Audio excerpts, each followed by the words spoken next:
Today on Perspectives, we are going to be chatting with Natasha Tynes. And in this conversation, we get to unpack what happens in a world where there's such a thing as a cancel culture, where someone could be judged and found wanting for 20 seconds of poor judgment. We're going to chat about a tweet that she did that has resulted in losing pretty well life as she knew it. My guest, Natasha Tynes.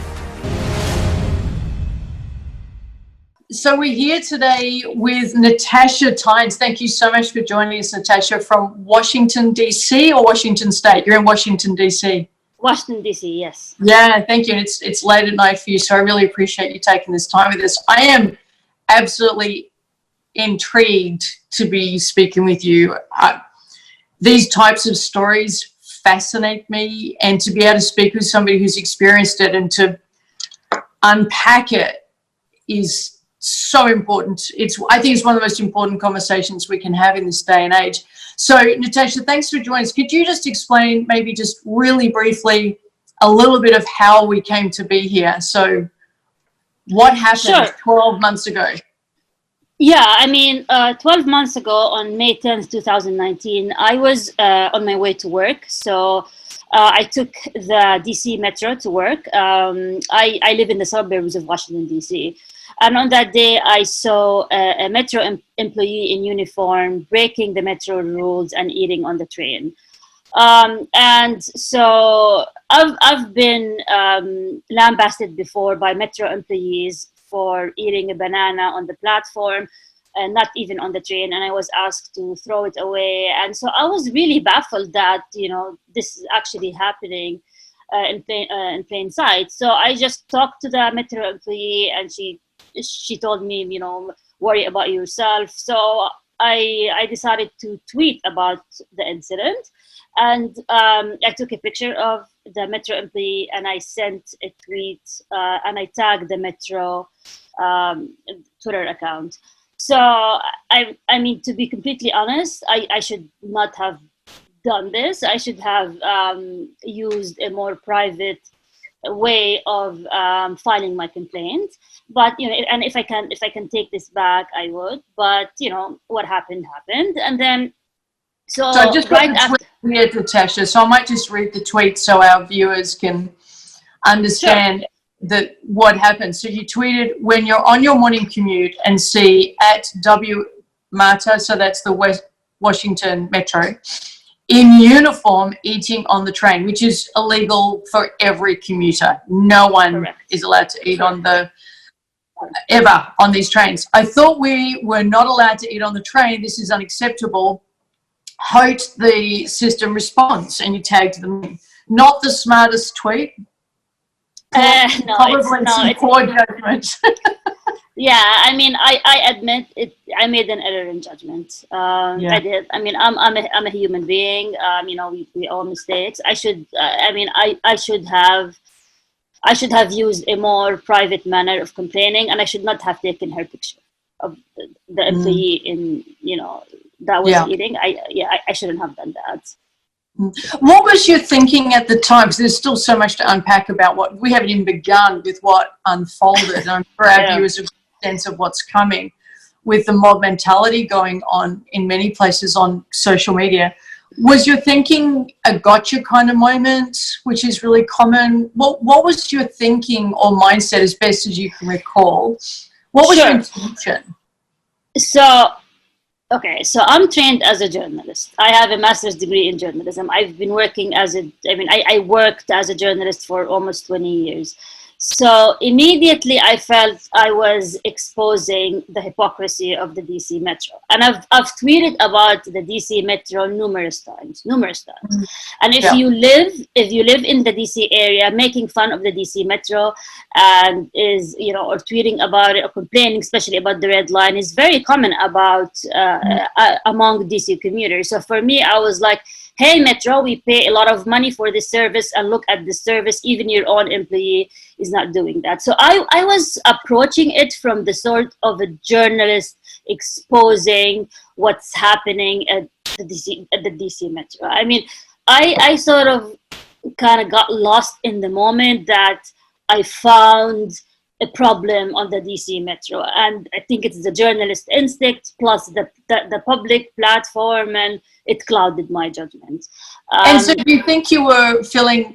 Had you been annoyed by something that happened prior to that? Because sometimes I can show poor judgment. There's a lot of studies showing we can show poor judgment when we're pissed off about something that happened beforehand, and we need to redirect our annoyance, and it makes the next moment seem worse. Was there anything going on before that, or is it literally just this fired you up? I mean, back then, I was about to release my first debut novel, so I was nervous about it. I was nervous about how people are gonna receive it. At the same time, my husband had lost his job, and he was unemployed, and we have 3 kids. We live in a very expensive areas, Washington DC areas is very expensive. So, I mean, I was under a lot of pressure at work. So I had all of, and as a mom in her 40s, life is not easy. You have to handle the kids, the job. The husband lost his job, and financial stress. So I'm sure my mental status made me probably react this way. I mean, maybe seeing a blatant disregard to the rules annoyed me, especially I felt like the hypocrisy fired you up. You're clearly somebody who wants the right thing done because you try and do the right thing. Exactly. And you want everybody held to the standard that you're held to. Yeah, and then translated into a really poor tweet. Yeah, I mean, I think I felt I've always played by the rules. The immigrant who moved to the US with no money, and I worked really hard to make this. I mean, I felt, like that. Why are there, people just break the rules and get away with it, and why is life so hard? Like all these emotions, all these feelings, and resulted that. So I would not deny. I would say yes. And I would say that's going on all around the world every day. People are bringing whatever's going on, the circumstance of their lives, and they're going to show poor judgment. But before social media, we used to demonstrate poor judgment with a friend. So before social media, you would have got on with the phone to a friend and said, "Can you believe this? This person just has to eat this meal that's stinking up the carriage, and I'm not allowed to eat a banana." We'd bitch out with our girlfriends. We'd have a good chat about it. Why do you think we've made the adjustment at all, Natasha, to realizing we're speaking to an audience and not to a person? And that's substantially shifted how this narrative can take place. That's true. I think also part of me is the answer that I received as well from the employee, and I was sort of taken aback by the answer, and I reacted this way. I mean, I'm an emotional person. I don't hide the fact that I say, like, people from the Middle East are, we're emotional people. I mean, it's part of who I am as well, and I don't think you need to justify who you are. I'm not. I mean, who you are. I'm just saying that for our viewers, it's not because of who you are. There is nothing that happened after this that is because of who you are. We have every right to be who we are. It's just being ourselves in public and with an audience, with strangers. We're basically tweeting on stage. Correct. Yeah. So, and that I don't think most people are thinking about, and we're going to unpack all this, we're thinking about it too much. You didn't think about it that day at all. I'm sure you only think about that now, but we simply have to be students of consequences, very sadly, in a day and age where every comment is caught by strangers who don't have to care about you and don't have to care about your circumstance and don't have to forgive you. And it's I was reading in preparation for our conversation about the Salem witch trials that started in the 1690s in Massachusetts, and the parallels to me since 2013 with the Salem witch trials to me is just frightening. I'm sure you thought about it as well. You must have thought the avalanche that came your way afterwards felt like a complete witch hunt. You were literally hounded out of the country. So can you talk a little bit about, share with our viewers what happened next? And I get it. If you're listening as a viewer right now, you're thinking, and this is where I really want to have this conversation so delicately and respectfully, I get that tweet was dumb. I believe that showed poor judgment. Just so we're really clear, so does my guest. We are all in agreement. It was not a great tweet. It was a poor tweet. If you could take it back, you absolutely would. You have said that so many times. You apologized for the tweet. And then the reason I want this conversation, I'm trying to have it in a way that's just so fair to so many narratives right now, is this. Whatever you think about that tweet, if your next thought is whatever happened, she deserved it, you're wrong. Because the moment we decide that we're the judge, jury, and executioner on a complete stranger who showed poor judgment, we have not evolved at all in 10,000s of years. We are literally behaving way back when evolution required us to fight for our very survival. And I think that point is so probably the most important point. This idea, tit for tat, get them back. They had it coming. They deserve it. I was in tears this morning reading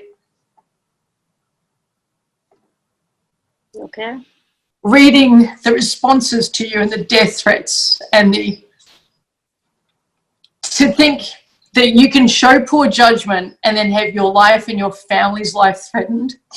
If anyone is listening to this or viewing this and thinks she deserved it, you're part of the problem. We're never going to move on we're never going to advance in terms of community, in terms of humanity, if we are stuck in this death spiral, this zero-sum game where one mistake equates to that person being cancelled. So anyway, that's my first rant. There'll be others. Go ahead and share what happened next, if you wouldn't mind, please. Sure. So right after I sent the tweet, my phone started beeping with notifications, and I started receiving. Take a moment. I'm sorry. Oh, you've got nothing to apologize for. There's no way what happened should have happened. We've lost the plot. So the tweet was up for 49 minutes. Okay, so wherever you were at, you were going to say what happened next. I'm going to hold myself together. Yeah, so the tweet was up for 49 minutes, and then when I started getting the comments, in responses to the tweet, I realized, okay, maybe I shouldn't have done this. So after, and I was walking to the office, and I had my phone, and I had to lead a meeting at 9 a.m. that day. So I deleted it after 49 minutes. Yeah. By the time I walked to the office, put my stuff and all of that. 49 minutes for your life to be completely unraveled. Correct. It took 49 minutes, yeah. Go ahead. So when my phone started beeping, and then suddenly every single social media I was on was bombarded by people from everywhere. And the shocking part for me, I get the snitch part where they called me a snitch, but I was shocked that they called me racist. I was like, where did this come from? Don't you see my face? Don't you hear my accent? It's not like, I can't be racist because I'm not originally from the US or because I have an accent, but I was not targeting the employee because she's African American. Where did this come from? How did this turn into a race situation? And I realized, months after the incident, that there's really a big conversation about this that's happening online around race issues, and that was absolutely not my intention. And the way it was interpreted just blew my mind, and it was so unfair, and it was so wrong, and it was so unjust. And I to the degree that after all these messages that started intensifying, and then I started getting death threats. People started making fun of my kids, my family, my husband. They called me the B word. I'm not gonna say it was worse than that. I'm gonna have worse than that. I'm going to have a go at reading one of these tweets. Sure. I'm going to give it a go. Hang on. I've got it here. Oh, here we go. You effing pathetic C. The full words were used. I feel sorry for your kids because mummy's trash. And this one. We all know where you work. I actually can't read this. And you had that coming at you just 24 hours a day. Yeah, and it's, you know, I'm not sure if you believe me if I tell you it still comes a year after. I mean, people are still sending me a message. I just got one yesterday. Yeah, I mean, it's still coming. The same kind of, tone and the attacks, they're still coming. And I'm still being accused of being a racist and a snitch. And for me, the hardest part of all of this was how my publisher dropped the book and how the publisher caved in to the attacks, and the statement that the publisher made was so hurtful. I mean, it was really hurtful that they, as if they never knew me, you know, that I was accused of systematic racism. I was like, hey, what are you talking about? Where did this come from? I mean, can somebody explain what's going on here? And so that was it. Just, so I'm going to read the statement. It just broke me. Yeah, sure. I'm going to read the statement if you don't mind, just so the viewers can understand what you're saying. So you had a publishing contract to get your first book published, is that right? Correct. That's correct. Yeah. Yes. And it was coming out quite soon? Correct, in 4 weeks. Yeah. In 4 weeks. So you had your whole trajectory of a very different life. You were heading in this certain direction. And this is what Rare Bird said. I don't think they spoke with you, did they? No. I mean, no. in the morning, I spoke in the morning with my publisher of the imprint. Yeah. And he was telling me that we got your back, we're with you, and then the tone changed after, the messages intensified, the attacks. And so then it changed in 1 day. In a few hours. And then I talked to him, and then he was telling me that the owner of the publishing house that owns the imprint is really upset. And I was like, can I talk to him? And he said, no, I don't think it's a good idea. And that was the last thing I heard from them. And I didn't even know about the cancellation of the book deal until I think 2 days when I was hospitalized that day. I had a nervous breakdown. And after, and my husband and my friends, they hid my phone so I would not see it. They knew, but they knew about the cancellation of the book deal. I didn't. Yeah. And I had to sneak somehow and find my phone. My husband hid it in the glove box of the car. I found it, and I looked and I saw the statement, and that's when I found out that the book that I worked on for 5 years has been cancelled. And due to something due to one, it would have taken you 10 seconds to post that tweet? Something like that, yeah. So 10 to 30 seconds of poor judgment, and 12 months later you're still paying for it. Yeah, a year later. God, the planet better be filled with perfect people. If this is the new standard, everyone better be freaking perfect. Yeah. For every second of every day. Nobody can make a mistake. Don't step out of line. Don't post a flippant post. Have you heard? I'm going to read this statement first, then I'll ask you about Justine Sacco. Have you heard her story? No. Oh, yeah. She's the one who was flying she was flying to Africa. Yes. Yeah. I did. Yeah, of course. I researched all the other cancelled people. I did. Of course. Yeah. I understand that. I completely, you must have researched just to give yourself some sense of I'm not completely alone and I'm not completely crazy. And it's the ultimate form of gaslighting. It really is. To be told that you're a bad person for one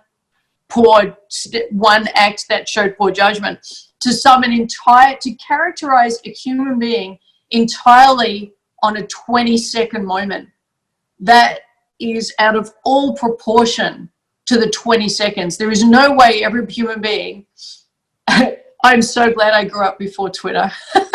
I know. I did too, If I was but gauged on 20 seconds pretty well on any day of the week when I was growing up in my teens at university, and it would be a horrible, horrible slideshow of me never being employed again. It literally could never, how people grow up on stage now is beyond me, what they must endure every single day and not even know how much they're censoring themselves and how much they're having to think through consequences in ways you're not supposed to have to when you're growing up. Anyway, let me read the statement. Rare Bird is aware that an author distributed by us, Natasha Tynes, and published by an imprint that is sub-distributed by us, California Cold Blood, did something truly, let's not dramatize much, did something truly horrible today in tweeting a picture of a metro worker eating her breakfast on the train this morning and drawing attention to her employer. Black women, and this is the bit where we've derailed, to assume such bad intention to you. Black women face a constant barrage of this kind of inappropriate behavior directed towards them and a constant policing of their bodies. We think this is unacceptable and have no desire to be involved with anyone who thinks it's acceptable to jeopardize a person's safety and employment in this way. We are currently taking appropriate actions to cancel Tynes' novel, They Call Me Wyatt, which you have since released, within our distribution network, and are strongly urging Tynes' publisher, California Cold Blood, to consider other appropriate actions. So if we were to argue for their point of view and to give them absolutely the best intention, the way we're asking others to give you the best intention, how would you interpret this in terms of, if you were to, because I believe there isn't evil, I believe there's great intentions that get horribly derailed, just like your tweet. I think your tweet had great intentions and I think most people have great intentions. Its execution is where things just went awry. It was a really poor tweet for what you felt was a good intention. If you were to give them the same gift, what would you say? I would say that they caved into the pressure of the online media, and they were worried that their business would be hurt and their brand would be hurt. If I want to give them, the absolute benefit of the doubt, and that's really what happened to them. It's just they caved in and they felt that they had to take a stand, or they themselves would be seen as racist, and they themselves and people would boycott their books, and then their business would be impacted. And it was easier to cancel it than it was to try to. This is the problem with this. I can see why they did it. The fact that they characterized you so negatively, I don't agree with. There is no way your tweet was intended as racist. To interpret it that way is to see the worst in you. For them to post that is, to me, to go with the mob. But to give them their due, they were doing what they needed to do to protect their commercial interests in an environment where to be associated with somebody who has been judged and found guilty by the mob, it's difficult to afford that these days. Look at the cancel culture we're in, and I want to talk to you about that. So to give them their due, in the environment we're living in, the culture we seem to have created for ourselves, sticking by you would have been really difficult. They would have needed to afford for you a first-time author in a way that maybe they wouldn't even fight for established authors. We've seen that. We've seen established artists cancelled, completely cancelled, and nobody has stood by them. So I would see that in them. Are you cool with that? Is that how you're seeing it? That it would have been a tough gig in this environment to have fought for you? Yeah, I mean, I'm a first-time author. They probably thought they're not going to make much money from, selling my book, and the harm is going to be probably higher than maintaining me. So just let's drop her. And, if I really want to understand that, but the way it was done, I mean, we could have reached a mutual agreement, or we could have talked about it, or we could have, I could have like justified myself. I could have said, oh, there was no intention of racism, or anything. I mean, just give me the chance to tell you what was in my heart before before you basically throw me under the bus and label me racist. Yes. I was not given that chance. I think it's a really good point that we seem to. Your story, in the smallest way, reminds me of. I'm a student currently at Melbourne University, and we all came together for our first student orientation. And we were told, and I'm going to paraphrase horribly wrong, so if anybody was in that room and is hearing me just misquote terribly, I do apologize. My intention is good. Here we are. Me starting to censor what I say, thinking about what others are going to think about it. It's unbelievable how self-conscious we can get. But the general theme of it was this, Natasha. If you have a problem, don't go to the person you've got the problem with. Use this hotline we give you where you can come and complain about that person, because we want you to feel safe. I feel no level of psychological safety in an environment where people can, we call in Australia, dob us in. Do you understand the expression dob in? No. So dob in, well, I don't even know how to translate this. Dob in means we can tell on someone, we can tattle tales. Snitch. I mean, yeah, in the US they call it snitch. We wouldn't use that word as much as dob in. So I don't feel psychologically safe in an environment where snitching at a university campus, and it's on every toilet door, it's everywhere you go. If you're not comfortable with the conversation you've had, go and talk to somebody else about it. Don't talk to the person. And this is what your author did. Now, I'm very aware right now listeners are thinking, but that's not what you did. And I agree. I'm talking about proportionality. Natasha did a dumb tweet that she took down after 49 minutes. The publisher then extended the narrative and kept the story going, and I do get why they cancelled. I just want to be really clear with the viewers. We're talking about proportionality here, and if we're not capable of the subtlety of this and the nuance of this, we're lost, because it's going to become black and white absolutism. You did a bad thing, you're going down. You deserve everything you got. We're coming for you. Everything you're going to get come up for air. No, if we keep that mentality alive, we're basically at war at each other, seeing who we can cancel out. So proportionality here, I think, is the key. And at university, I think we're out of proportion. I can't just bail somebody up and say, I wasn't comfortable with that conversation. Can you talk with me through what you're intending? Maybe I misunderstood.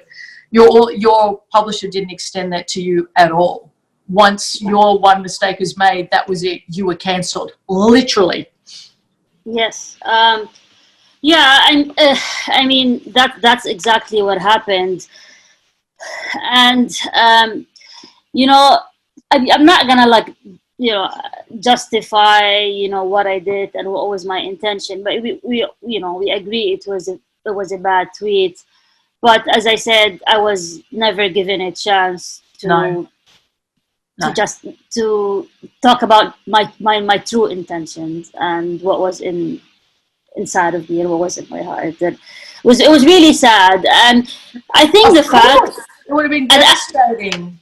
And I think the fact, if the publisher had not cancelled the book, the media would not have reported it. And because somebody sent a dumb tweet and the Twitter yelled at her. Twitter dragged her online. Okay, where is the story? Where's the journalistic story here? But because of the cancellation, the story was covered all over the world. BBC in Australia, in Canada, everywhere. And which was shocking. Suddenly my face is everywhere, on the TV and the radio, and because of that, I mean, if it had not cancelled, the story would have died down. I would not have received all the amount of bullying that I continue to receive and until this very day. And I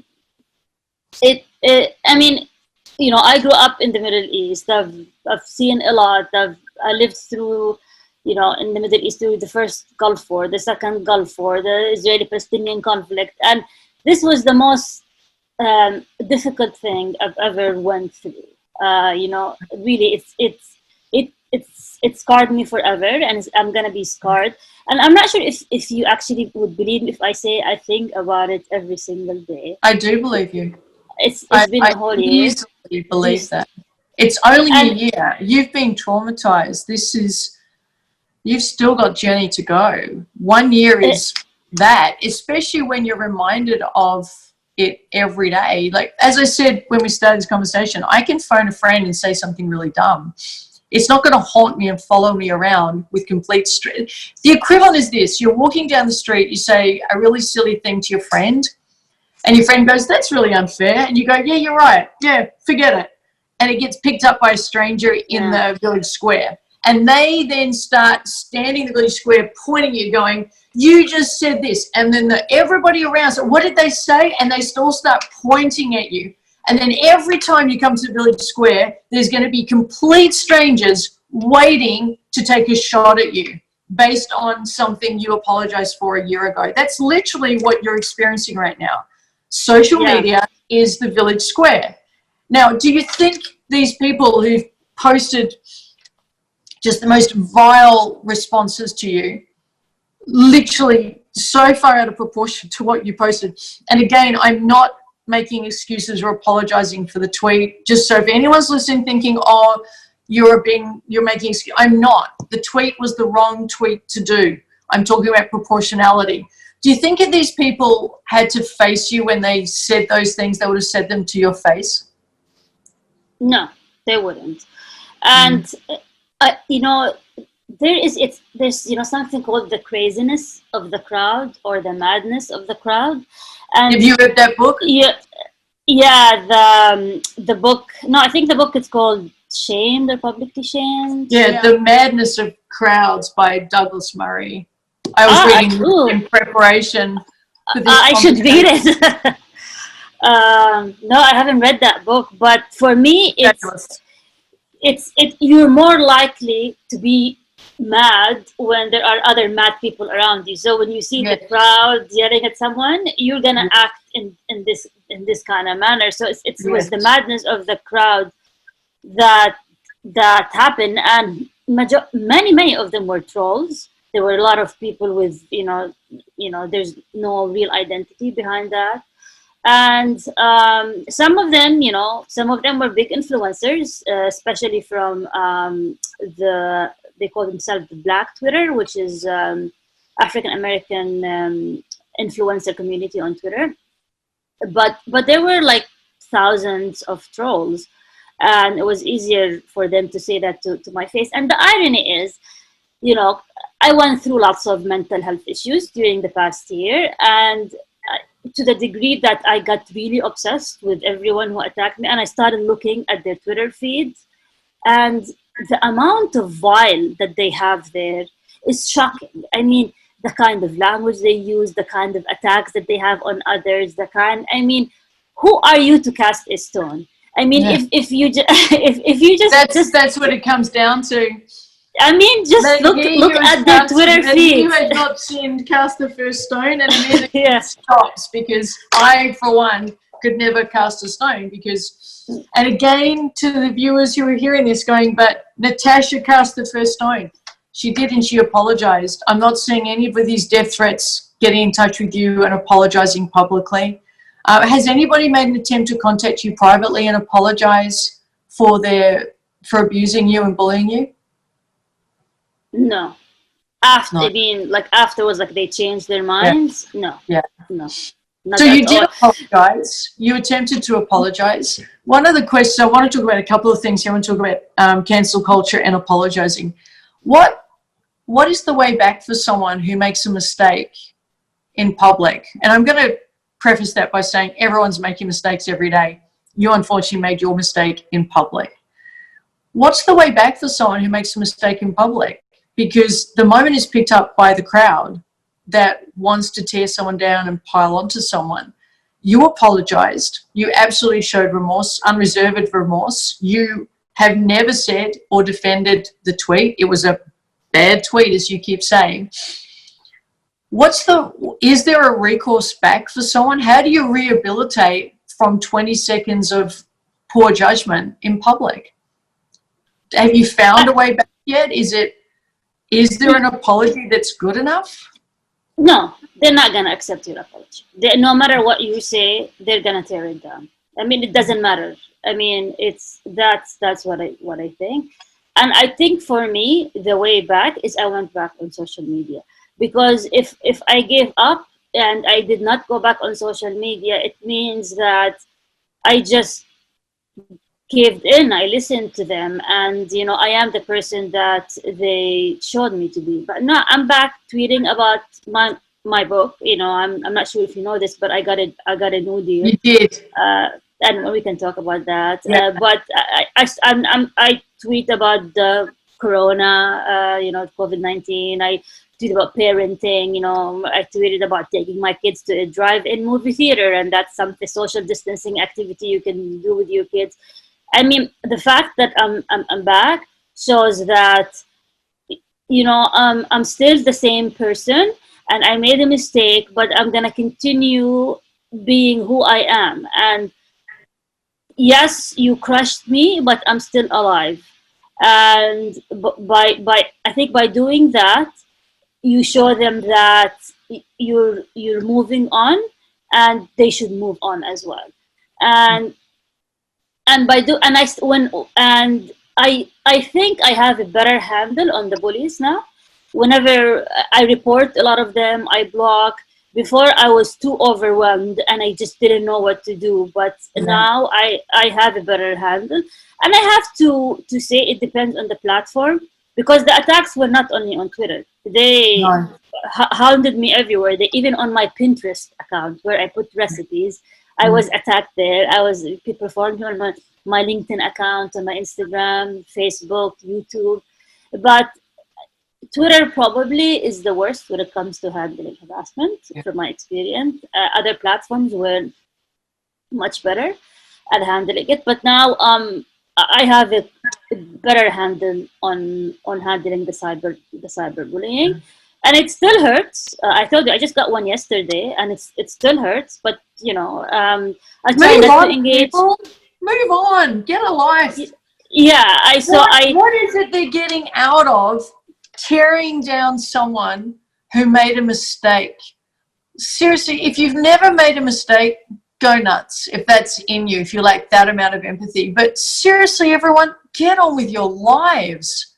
What do they get out of it a year later, still trying to make it makes them feel good about themselves. It makes them feel that they're like social justice warrior. You're a social justice warrior. You come after the racists. You come after... And plus the culture of the US, it's so divided now, and you're either basically with us or against us. You're either with this group or with that group, and it's very charged atmosphere now. Even when it comes to the corona, for example, or handling the quarantine, if you wear a mask, then if you wear a mask, then you're a Democrat. If you don't wear a mask, then you're a Republican. I mean, it's very charged debate, and it of course reflects itself online. And so when someone comes after you, they're the woke, as President Obama mentioned once on, and they're the social justice warriors, and they feel good at the end of the day. I go online, I tell the racist, you're racist, I'm the good person, you are racist. I feel good, and then I go and I watch Netflix and I drink my beer, but you don't know how you're tearing down that person that you're labeling racist. But it's so you just covered virtue signaling, call out culture, cancel culture, identity politics, and intersectionality. So all of that, when you bring all of that to bear, and I'm trying to sum up a day's conversation here, but let's start with cancel culture. What's the way back for somebody who apologizes and a mob attempts to wreak justice, as you say, social justice warrior? I've watched some artists rehabilitate themselves and they're coming back. What's the way back after being cancelled? And what Yeah. are your views on cancel culture?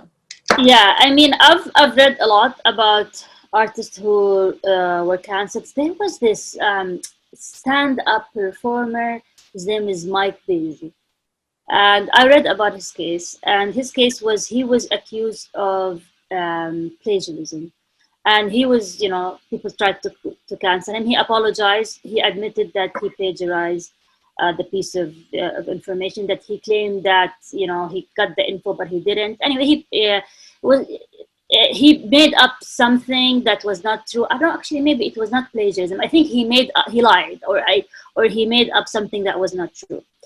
Anyways, so this performer, what he did the next day, he went back on Twitter the very next day.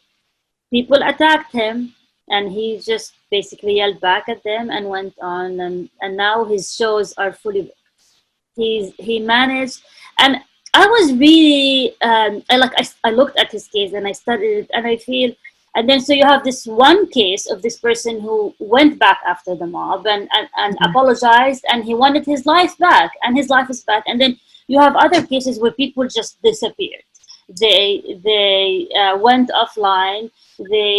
I think they were consumed by guilt, and they couldn't. And I kept thinking about it. What is my choice? And I was like, I want to be like Mike Daisy, and that's why that's why I went back online, because yes, I feel guilty. I mean, I feel ashamed. I have all these feelings, but at the same time, I wanna get my life back.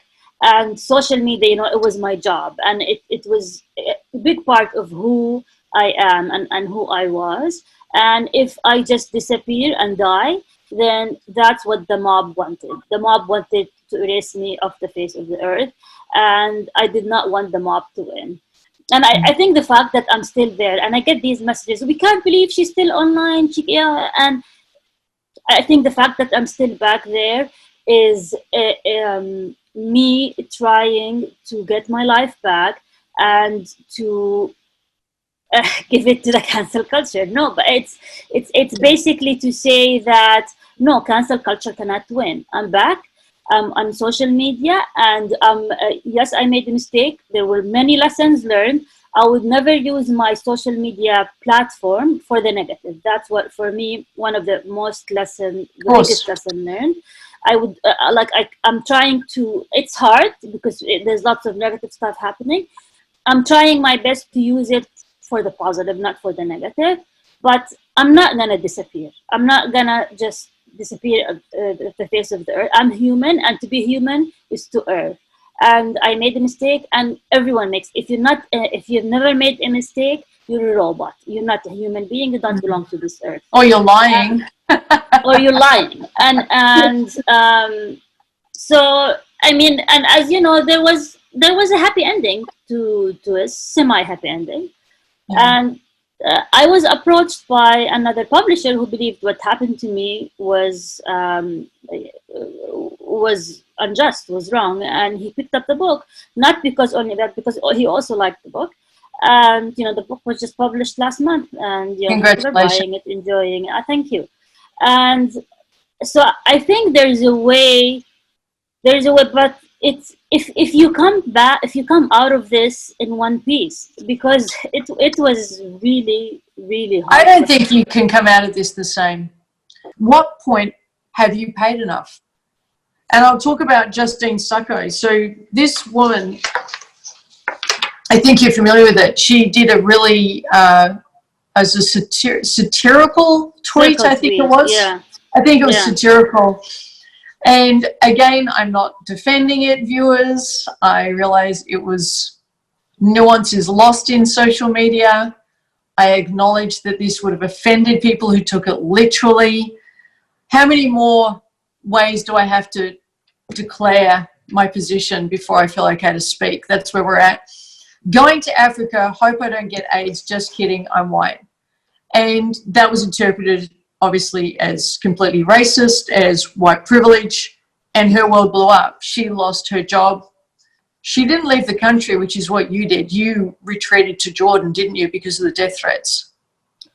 Yeah, I mean, the death threats, the reporters outside my house, and there was one that was camped all day, and I remember sneaking out to go to my friend's house and waiting all day for him to leave, and plus, I mean, my kids, like I remember I was at the park play with my kids, and I was just chatting with one of the moms, and she hears my accent, of course, and she's like, "Where are you from?"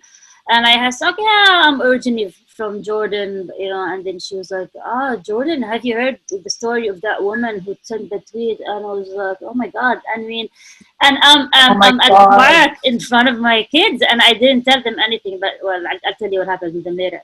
But and at that moment, I just like, I have to leave. I mean, I was worried about if people gonna come to their school. I mean, you can easily find where they go to school, if you dig deep.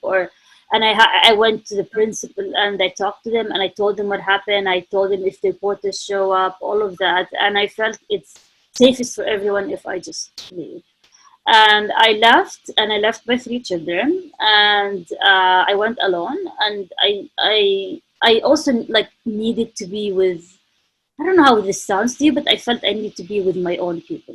I needed to be with my family, with my friends, with my you beyond cousins. one mistake. Who knew that you're a whole person, a whole tender human being. Beyond this 20 seconds, they see you with those flaws and know you're still this human being, and that's the key to this. You got to be with people during times like that who know that you can make a mistake and still be completely lovable. You need to have that, and you're worthwhile, and we want you to be around us. It's so important during times like that. Yeah, and it was, I mean, I was a mess. I mean, mentally, I was just, suicidal.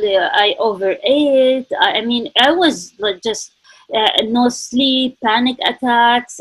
I was just a mess. I was a complete mess. I mean, do my kids need me? Maybe it's like all these darkest of dark thoughts. I had that, and I'm still dark. I'm still like, I'm not that happy person. I'm not happy now. I'm still suffering, I feel, from what happened. I mean, just last month, during the quarantine, I don't know what my daughter did, but she's very smart and she's very curious. She Googled my name, and then she was like, "Oh my God, Mom, I can't believe what people are saying about you. They say that you tattletailed on that woman on the train." And what would you say to her? That, like, in what parenting book? I mean, no parenting book would have given you the answer. So I just said, well, you want her to know that she can make a mistake, learn from it, and go on with her life a better person, and not be shamed into and hounded out of the country. You want that for your children.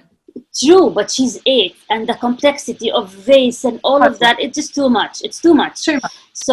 So what I said is, I'm an author, and author gets criticized all the time. And that was, I think, good enough answer for her, that, when you're an author, people always attack you, and that's just part of the job. Okay. She's like, but I feel bad for you. Coming up because social media, it's there forever. I searched your name in preparation for this conversation, and of course BuzzFeed was the first article. The second one was New York Times. I printed out a stack of their stuff. Actually, one author was particularly kind about the whole thing. Have you read the article by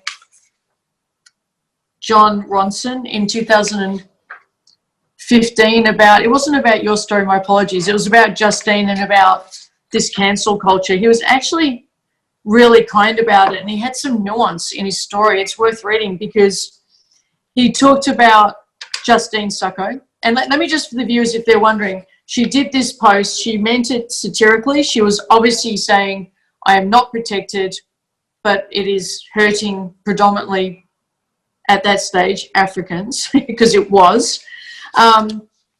She meant it completely tongue-in-cheek. There was only irony intended. She meant the reverse, but the Twitter sphere is not capable of subtlety.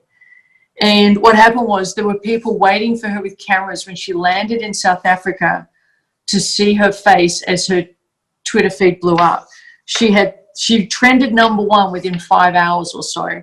She lost her job. She lost her career. She was in, as you described, this feeling of shame for the longest time. She went into hiding. She's barely okay now. And the Twitter sphere were all saying, the one thing I live for right now is for someone to have a camera in South African airport when she lands to see her face when she sees her world has ended.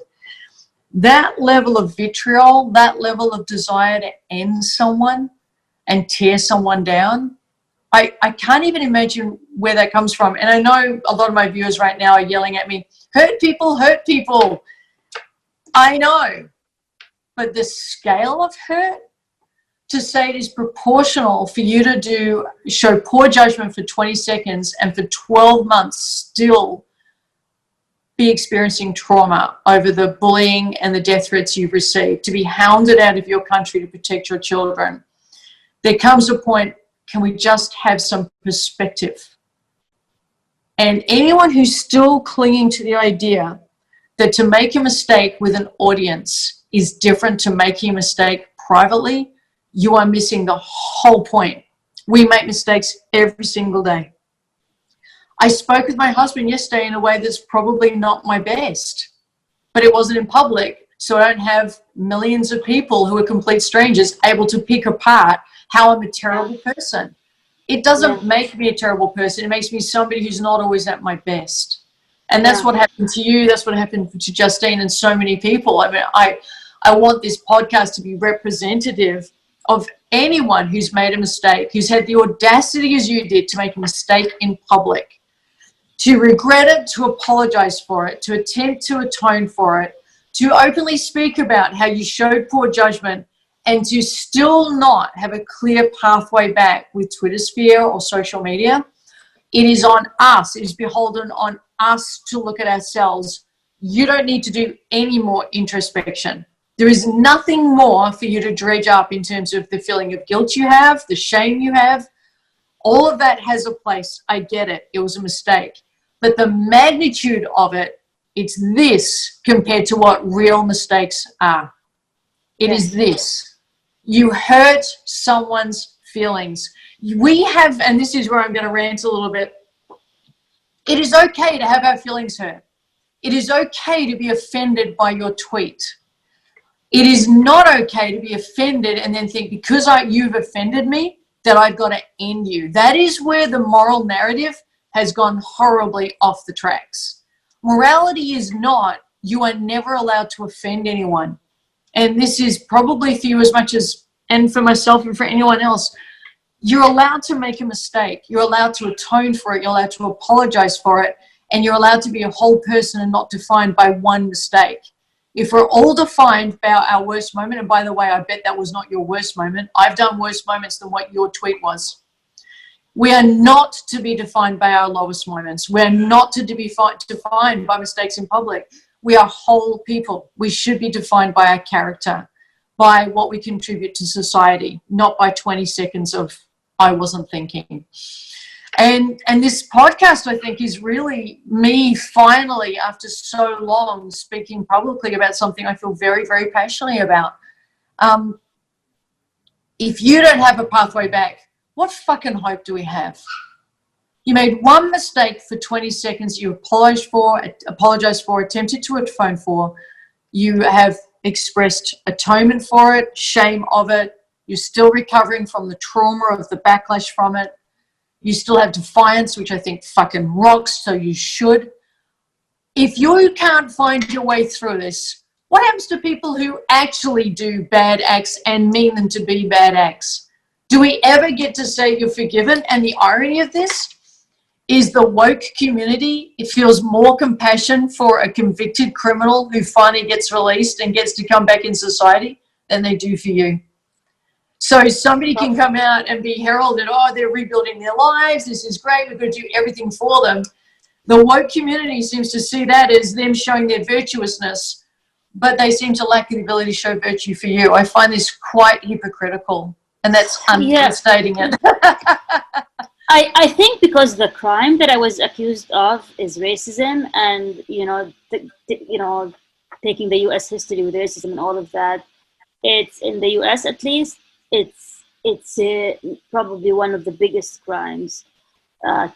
So I think in a way I basically jaywalked, and I received the death penalty for jaywalking. And the reason for that is because, as I said, I was thrown into the racism narrative in the US, and the years of racism and injustice and all of that. And, I was just a victim of this, honestly, because, as I said, I was not born in the US. I am an immigrant myself. I'm a minority myself. Do you think you're collateral damage? I think I was the scapegoat, honestly, for this. I'm an easy target. It's easy to dig at me. I'm from the Middle East. I'm Arab. Everyone takes us down. And nobody says anything. I would have thought in terms of intersectionality, you got extra points for not being white. I'm being completely facetious. But I would have thought you got. But many of them didn't even know. Many of them did not even, because my name. Okay, so I have a Russian name because my parents watched War and Peace, and they liked the main character, so they called me Natasha. And my last name, which is Scottish, is my husband's last name. So my name is very confusing. Okay, so it's not your traditional Arabic name. That's one. And two, when they look at my face, it's. The lighting and all of that. Sometimes it might be tricky to see if I'm actually Middle Eastern or maybe I'm Italian or whatever. And so some of them just assumed I'm white. And they called me. I've seen the tweets. That white lady that did this. And so many of them attacked me, thinking I'm white. And then the others, when they realized I'm from Middle East, ironically, they started throwing racial slurs at me. So they called me. Oh, really? So of course, I don't know this. So they called me jihadi. They called me Hamas. Yes. They called me an airplane bomber. They called me a cousin's lover, because, sometimes people from the Middle East, they marry their cousins or whatever. And so they everything, a desert dweller, go back to your country, go back to the desert, Osama bin Laden, whatever, I mean, it's everything under the sun. And it's my question is, the only question I care about amongst this is, what kind of world do we want to live in? And if we have within our power, we deserve, after this amount of evolutionary progress, that we can put people on the moon, we still can't pull off politeness and forgiveness and assumption of best intention, to not be able to extend to you the courtesy of they could have just contacted you privately. You probably shouldn't have posted that. That could get interpreted badly. I don't know you, but hey, I'd probably rethink that tweet. Yeah. Or somebody could have contacted you privately. You know what? If you've got a complaint about the metro system, you should go to them directly rather than posting the photo of the lady. That's probably a little bit judgmental. Or someone could have contacted you privately. I don't know you, but I was a little upset by the post. Maybe that's my stuff, but I'd probably rethink posting, judging someone like that. There were so many beautiful, graceful, kind ways of helping you course correct how you were navigating your complaint that you might have dismissed and gone ahead and kept it up there, or you might have learned from it and thought, yeah, it's a fair call, or you might have read a couple of them going, what's their problem? That's okay. That isn't the point. We're not looking for perfection from you here, although contrary to all the evidence. But that's what's available to us right now as a choice. Whenever I see any of our members post a complaint about a retail store, I always remind them privately that's somebody's business. They maybe have made a mistake, but they're human. Please give them the courtesy of doing it privately. I say that privately.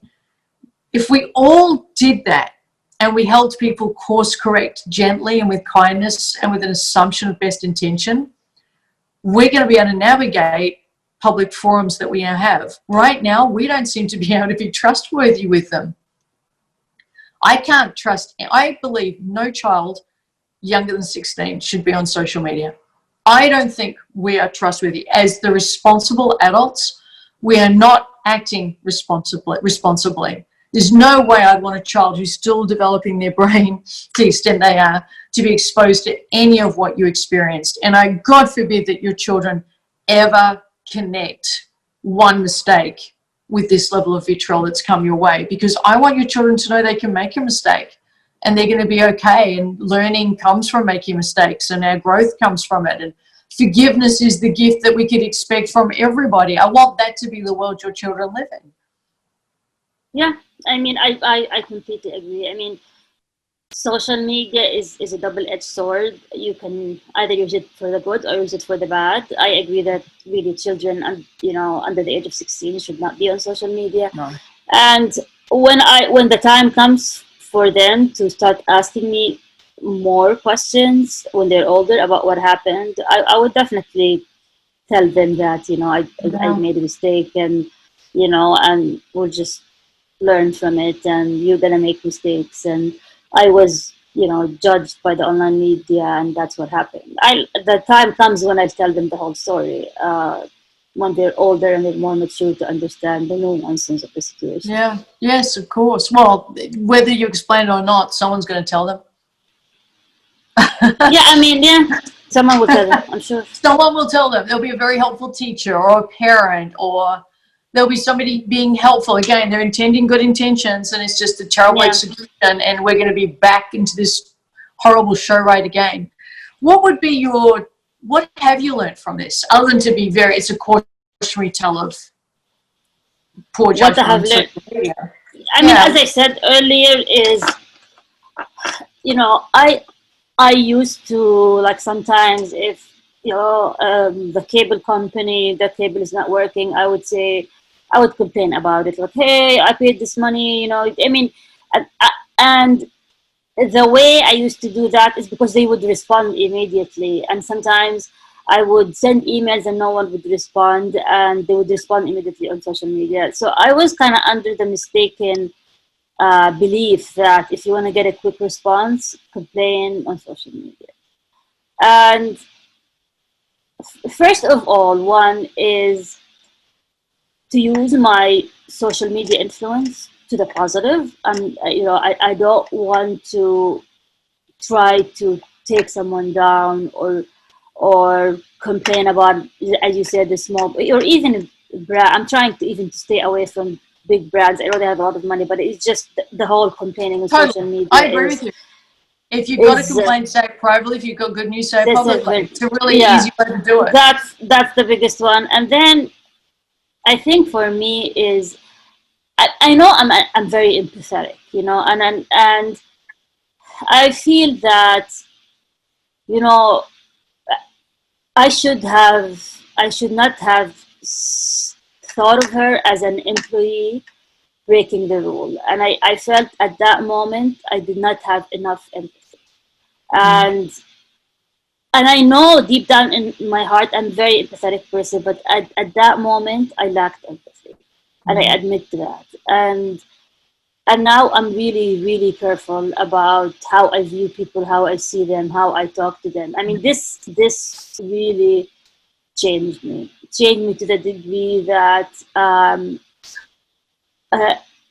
trying my damnedest to be kind and to be, that's my motto that I always tell my friend, just be kind. Regardless if someone breaks the rules or you don't agree with them, just be kind and have empathy. And, and I don't want the mob to feel like they changed me and made me this kind of angry, hateful person.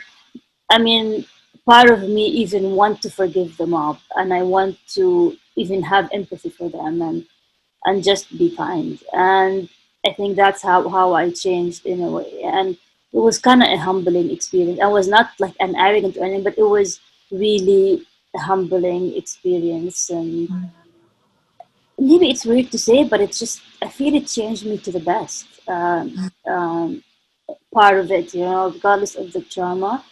But I feel maybe in the other side, I came out a better person, because I really hit rock bottom.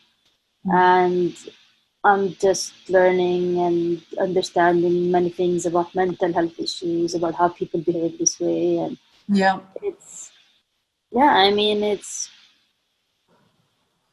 and I think also, I think everything you said is fabulous. The other thing I take away from it is, after hearing you, is the mob are all individuals as well, and they're all going through their stuff. And if we assume they've got good intentions with very poor execution, then their good intention is to attempt to correct what they think is a wrong or an injustice.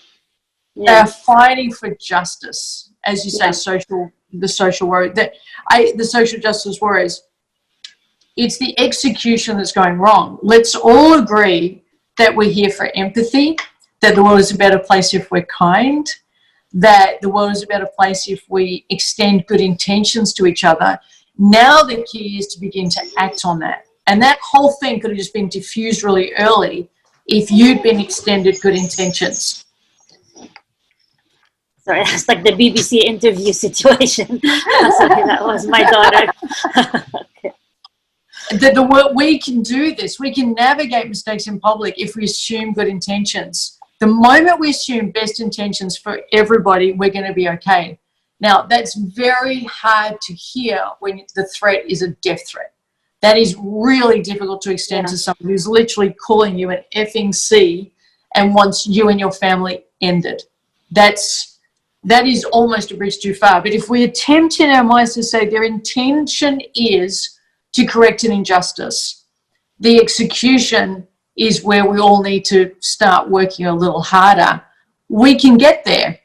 I just don't see the train turning at all at the moment. We seem to be really committed to this cancel culture and piling on and tearing someone down.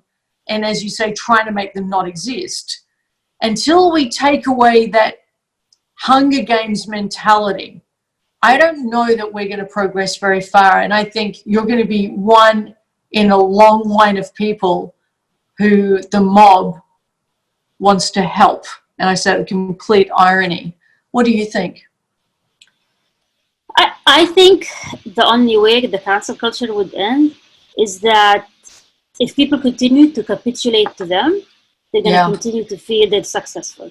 So they were given a huge boost when my book was cancelled, or when an artist is cancelled or a show is cancelled or whatever.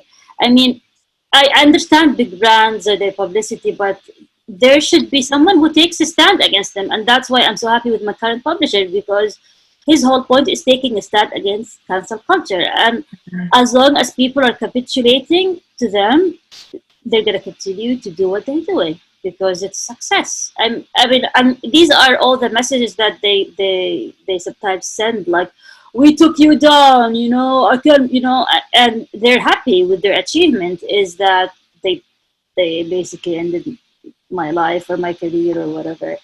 And I have to wonder if they would have been happier if you'd gone all the way and ended your life. And I know you went I thought about it. Yeah. Would they have felt guilty? I don't know. I mean, success. Does there come a point where we really need to question what success looks like and what is the evidence? In cancel culture? That's a good question. For them, success was canceling my book. And that's what I've got to question. I think success, if the intention is good, which is to correct an injustice and to point out an injustice, then to point out the injustice should be enough. And that can be done politely and gracefully and with love. If that's truly the intention, it doesn't have to be so hostile and so vitriolic and so determined to extract an emotional price on someone. That we're not doing this compassionately. Did you have defenders? Did you have people say, I'm pretty sure she didn't mean that to be racist? And you did. Yeah. I mean, I had people send me messages privately, and I had people who defended me as well publicly. And a number of, I live in a very multicultural community, and where I used to work is very multicultural. So I have people from all over the world and from different races. But my African American friends and my African friends, not only African American friends, but many of them contacted me immediately, and and that was very heartening. It was very, they told me, Natasha, we know you're not racist. Sorry this happened to you. This maybe was a poor tweet, but we know you didn't mean it this way, and we know who you are. And they bought my book when it was still available, and they left nice messages about the book and about me. And for me, that was really important to me to hear that from the African American community, from my friends who know who I am. And and that was probably one of the things that kept me from really thinking that I am the worst, most vicious, horrible person. Women, we always tend to self-doubt ourselves and self-doubt. So if you see, like, I would say, if you see a friend in that situation, and if you feel that they did something wrong, call them and tell them you love them, and tell them that that they're still a good person regardless of what happened. And that really one action does not equate to an entire human being, an entire lifetime of being human. I always take something from the Maasai. I don't know if this is a true story, if it is the Maasai. So if I've wrongly attributed, I apologize to anybody who does know the facts of it. But there is a tribe where what they do when someone makes a mistake, instead of ostracizing them and kicking them out of the nest and piling on them, they go the opposite. They bring them into the middle of a circle, and everyone's around them in the circle. And instead of throwing stones, metaphorically or in reality, they tell them all the wonderful things about them and why they're loved and why they're important and why they belong and why it matters that they're here with them and that they grow from this. And to me, that's the analogy I carry with me always in my business and what I do. It's the moment someone stumbles, as you stumbled for 20 seconds, the moment someone stumbles in their humanity, that is the time to stand beside them and say, it's okay, you're human. You made a mistake, it does not define you. It will never define you. You are made up of so many 20-second moments that were good and you should be proud of and are worthy of loving yourself. This 120 seconds does not equate to the entire human being. We need so much more of that. Just stand beside the person who fucked up.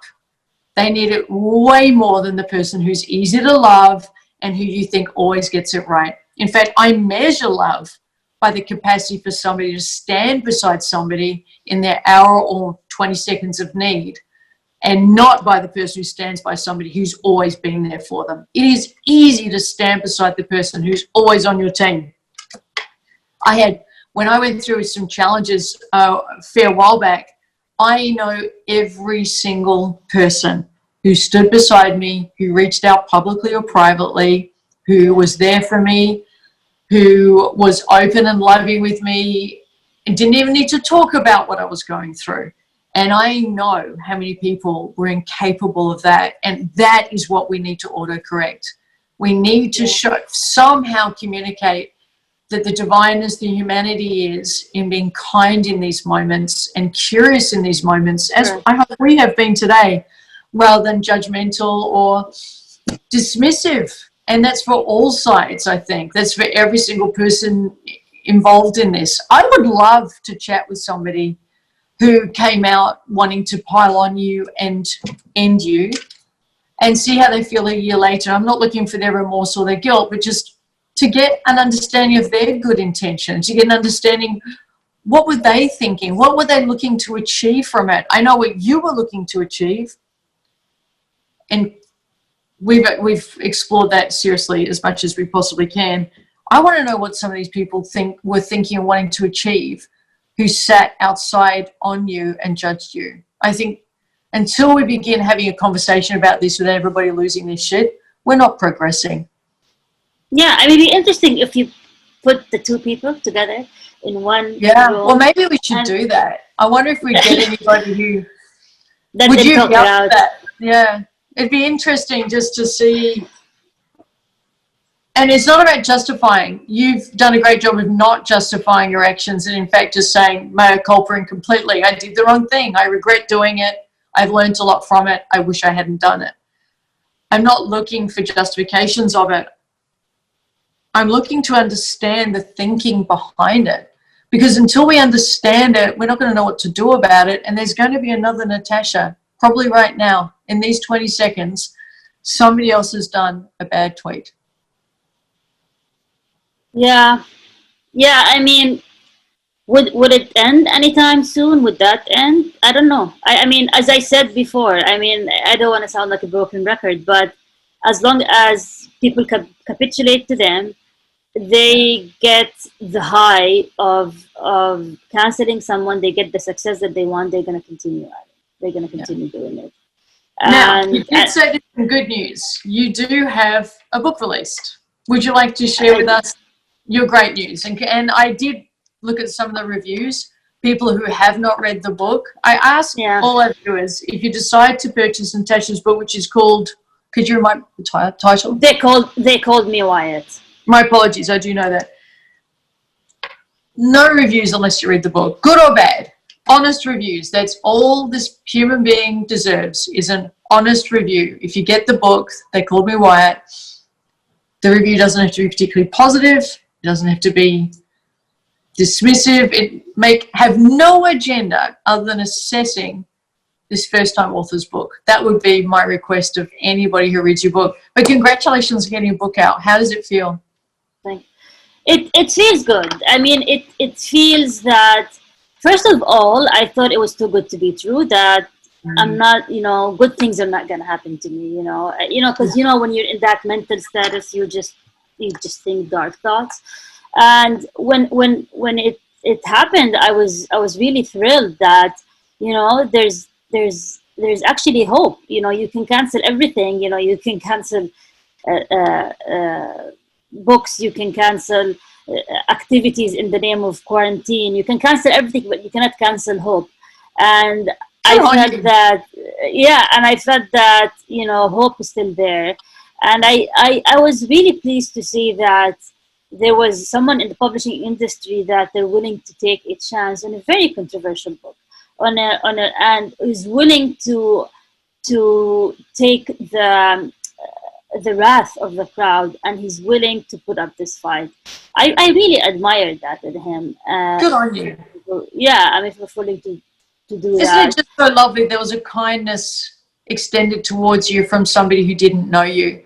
Yeah, exactly. That really matters as part of our healing, I think, when we have exactly kindness extended to us from someone we're not expecting it from. It really matters. Exactly. It really matters. And you never forget those people. You'd never forget.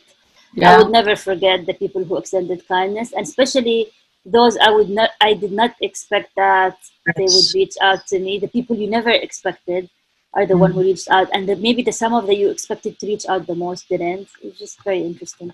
But and I hope that everybody who posted a tweet attempting to condemn you, and I hope you haven't heard it as a truth of you, that they've got somebody extending kindness to them that they weren't expecting it from. I wish that for every single person who's been involved in the last 12 months in thinking they should insert themselves in this narrative in some way and keep the fire alive. I hope they're getting kindness extended to them the way you have been. I want that for every single person who has been touched by this or felt that they should insert themselves in this story. Because until we know the importance of that, we are all human. We count. Every single person matters. Until we all know that and feel that and extend that to you and to each other, we're not digging out of this. Yeah, I mean, this is also a story about second chances and giving someone a second chance. Yeah. I managed people before, and now think about it, and I would always give someone a second chance, because a second chance was extended to me when I thought no one would take a chance on me. And Good. I think that, I'm I so mean, glad. yeah, I mean, so this is also a story about second chances and rebuilding yourself and just coming out of the rubble, and just trying to find a way back up after 22 years of career was just shattered.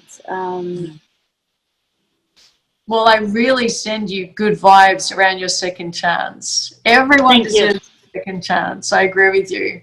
And I truly believe that 20 seconds does not define you. No matter what you. anybody says or tries to make you believe or people around you believe, you are not defined by 20 seconds. You're defined by the whole width and breadth of your life, and all the people's lives you touched, and the people who love you and who you love, and the moments that have been magical for you, and the experiences you've created for yourself and you're still to create. There is no way you are defined by one poor decision. If that were true, everybody should be at home in shame, every single person on the planet. So I absolutely wish you only second chances and good wishes to you. And again, to everybody else who is involved in this last 12 months, I extend that to every single person. If you're watching this and you're part of the pylon, I extend to you, I really trust that you do not feel you're defined by the 20 seconds it took you to post a hate post, or it took you to post a death threat. I trust you realize you are not defined by that you are so much more than that moment of poor judgment. Feel free to remove your tweet. Feel free to extend an apology publicly, not privately, if you feel that it's time to give this beautiful woman her second chance. And just know, whatever you do with this, you are not defined by that. None of us are. Thank you very much. Thanks for coming on. I really appreciate it. Thank you for having me. I enjoyed chatting with you.